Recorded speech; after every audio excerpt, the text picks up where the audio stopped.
इसने लॉक में चाबी घुमाई ही थी कि गेट के पार से ज़ारा आती दिखाई दी। वो दरवाज़ा खोलकर मुस्कुराती हुई सीधी हुई।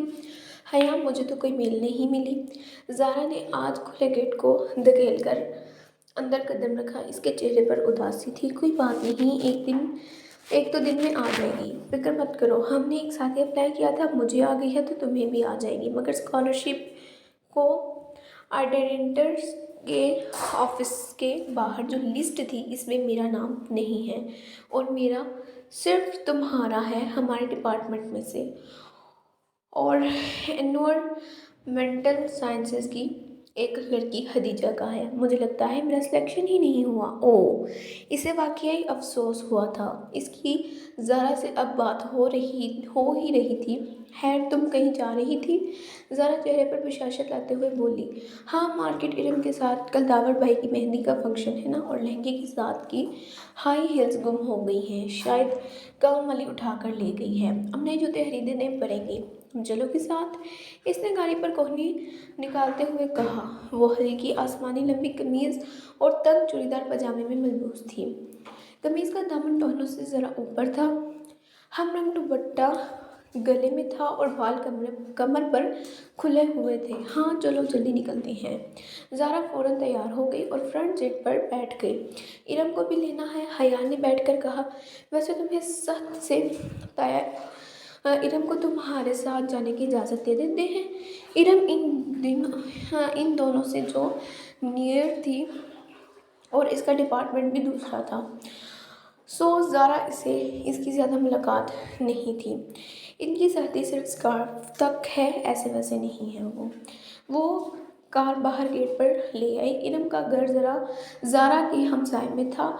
दोनों घरों के दरमियान की दीवार में आने जाने का रास्ता था, लेकिन इसे जब भी इरम को पिक करना होता तो वो इसके गेट पर हान किया करती थी। अब भी जोर से हान दिया तो चंद लम्हों में इरम बाहर आ गई। कासनी लंबी कमीज, ट्राउज़र और हम रंग दुपट्टा फैलाए, चेहरे पर कासनी स्कार्फ लपेटे वो तकरीबन भागती हुई पिछली सीट के दरवाजे पर आई। हेलो हया। हेलो ज़ारा।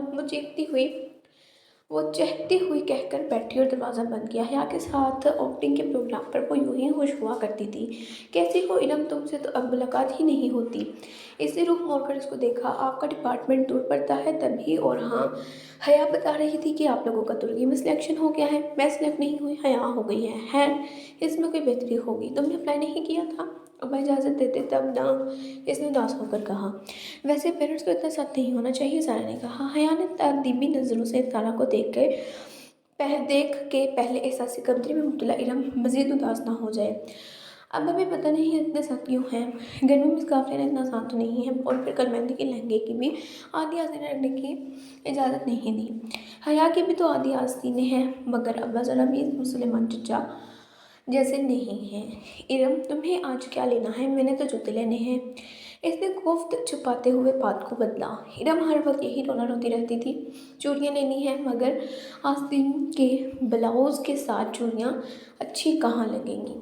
वो मुंह मसूड़ा फिर से शुरू होने लगी तो हया ने केस्ट प्लेयर ऑन कर दिया।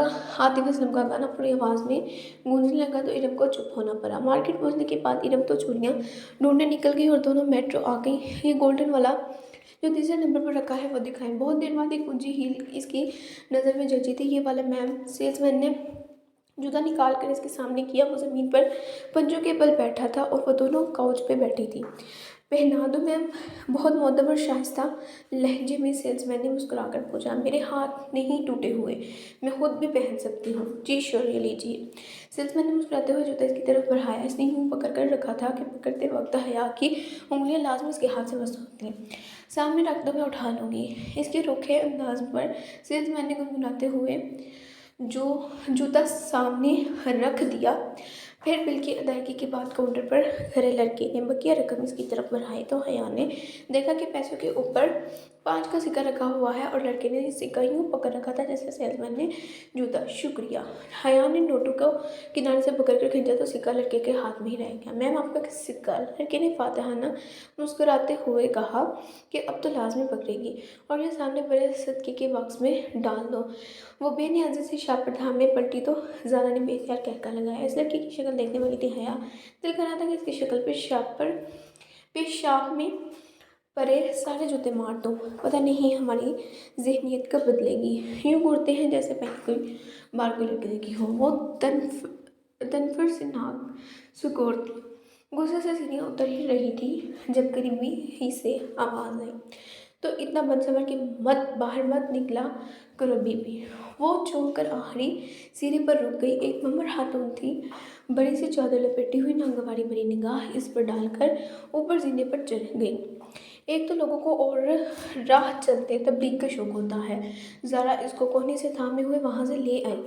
तब ही इरम सामने से आती दिखाई दी। इसके सीने पर पहला दुपट्टा अब सिमटकर गले में जा चुका था। इसने कोई खास शॉपिंग नहीं की थी, शायद वो इसके साथ सिर्फ आउटिंग के लिए ही आई थी। मेट्रो से वो स्कोप चली आई ताकि कुछ खा पी ले। रात की दावत तो तैयार फरगान की तरफ थी जो वो बेटे की शादी के लिए आए हुए लोगों को दे रहे थे। मेरे लिए पाइनएप्पल मंगवाना, मैं ज़रा बेकरी से कुछ ले आऊँ। इरम झपट कर बाहर को लपकी। हया ने गहरी सांस लेते हुए अपनी साइड का शीशा नीचे किया। सर्द हवा का थप्पड़ अंदर आया, मगर इतनी सर्दी में स्लश पीने का अपना ही मज़ा होता है। वो पार्किंग लॉट में मौजूद थी और ठंडी हवा ने सबको घेरा हुआ था। इरम हंसी कंप्लीट लगती है ना। हिरम दूर हो गई तो ज़ारा ने इसकी तरफ मुड़ी। और तुम इसके कम्प्लेक्स को हवा दे रही हो। वो उल्टा इसी पर हवा हुई। ताया फरकान सिर्फ स्कार्फ की सख्ती करते हैं, वो बस इस बात पर खुद थर्सी का शिकार है और तुम भी इसका साथ दे रही हो। मैंने कहा कि बेचारी नहीं है वो बेचारी, अब इसको भी यही समझाना है कि ख्वाम की खुद थर्सी से निकल आए। वेटर हाथ में कार्ड बकरे हया की तरफ आ चुका था। तुम्हें याद है सारा, जब पिछले साल यूनिवर्सिटी वालों ने हमें तुर्की की ट्रिप की आस दिलाई थी और आखिर में आकर सारा प्रोग्राम कैंसिल कर दिया था। आर्डर करके शीशा ऊपर चढ़ाकर वो याद करने लगी। मैं तो इतनी मायूस हो गई थी, सोचा भी ना था कि कभी जा सकूंगी। इसकी आवाज़ में जरने की खुशी दर आई थी। ज़ारा और वो LLB के 5वें साल में थी। इनका 7वें सेमेस्टर का दरमियान था जब यूरोपीय यूनियन की स्कॉलरशिप का ऐलान हुआ, जिसके तहत यूरोपिया और एशिया यूनिवर्सिटी के स्टूडेंट्स का तबादला होगा। जब दरख्वास्त देने की बारी आई तो उसको तुर्की की सानी यूनिवर्सिटी का फॉर्म सबसे आसान लगा। फिर एक हस्पानवी यूनिवर्सिटी में भी साथ ही अप्लाई किया। बलाहिर सांझी ने इसका इंतखाब कर लिया तो 7वां सेमेस्टर पूरा करके इसको 5 माह के लिए तुर्की जाना था, जहाँ इसके मज़ामीन तो ना थे कि तुर्की का कानून पाकिस्तान के कानून से मुख्तलिफ था। 5 माह के लिए वो अपनी मर्ज़ी से कोई भी मज़मून पढ़ सकती थी। फिर पाकिस्तान वापस आकर 8वां सेमेस्टर शुरू करना था। कितना मज़ा आया है यार। कोई हैंडसम सा हम सफ़र तुम्हें मिल जाए तो तुम्हारा सफ़र इतना खूबसूरत हो जाएगा। हम सफ़र कोई नहीं मिलने वाला। पाकिस्तान से हम सिर्फ 2 लड़कियाँ सांझी जा रही हैं और फिर हम टहरी वुमेन यूनिवर्सिटी में पढ़ने वाली हैं। वो हदीजा राना जो तुम्हारे साथ जा रही है, इससे कोई बात हुई? वेटर से शीशा बजाया तो हया ने शीशा नीचे किया। नहीं, हदीजा राना को तो मैंने जानती भी नहीं है। इसने स्लश के गिलास पकड़े ज़ारा का इसको थमाया, इरम का डैशबोर्ड पर रखा। बेदहानी में वो शीशा बंद करना भूल गई। इसके इल्म में ना रहा दफतन। ज़ारा का मोबाइल बजा। ज़ारा ने सिप लेते हुए फ़ोन कान से लगाया। हेलो माँ जी, क्या हुआ? आवाज़ खराब है, 1 मिनट। ज़ारा के फ़ोन पर सिग्नल ठीक नहीं आ रहे थे। वो सच का ग्लास हाथ में पकड़े बाहर निकल गई। हया अपने ग्लास से छोटे छोटे सिप लेते हुए विंडो स्क्रीन से बाहर ज़ारा को देखने लगी। दूर दरख्त के पास खड़ी बात कर रही थी। Hello my beauty. कोई एकदम से इसके बिल्कुल करीब आकर बोला था और वो डर कर उछली। ज़रा सा जूस भी कपड़ों पर गिरा। खुली खिड़की पर एक खूबसूरत औरत झुकी हुई थी। मेकअप से भरा चेहरा, आई शेडो से चमकती आंखें, बरकती हुई सुर्खी, बालों का जोड़ा और चमचम करते कपड़े। वो औरत नहीं थी मगर मर्द भी नहीं था। डरो नहीं सोने, मैं तुम्हारी दोस्त हूँ, डोली कहते हैं मुझे। हटो हटो जाओ। वो घबरा गई। ख्वाजा सरा के वजूद से सस्ते परफ्यूम की खुशबू उठ रही थी। इसे कराहियत सी हुई। अच्छा सोनिया, ज़रा बात तो सुनो। इसने अपना चेहरा और झुकाया। इससे पहले कि वो आगे बढ़ता, हया ने स्लश का भरा ग्लास इसके मुंह पर उल्ट दिया। ठंडी ठार बर्फ मुंह पर गिरी तो वो बुलबुलाकर पीछे हुआ। इसने फुर्ती से शीशा ऊपर कर लिया। सुनो जी। वो मुस्कुराकर चेहरा साफ करते हुए शीशा बजाने लगा। बंद शीशे की वजह से इसकी आवाज़ कम आ रही थी। अब वो कोई गाना गा रहा था।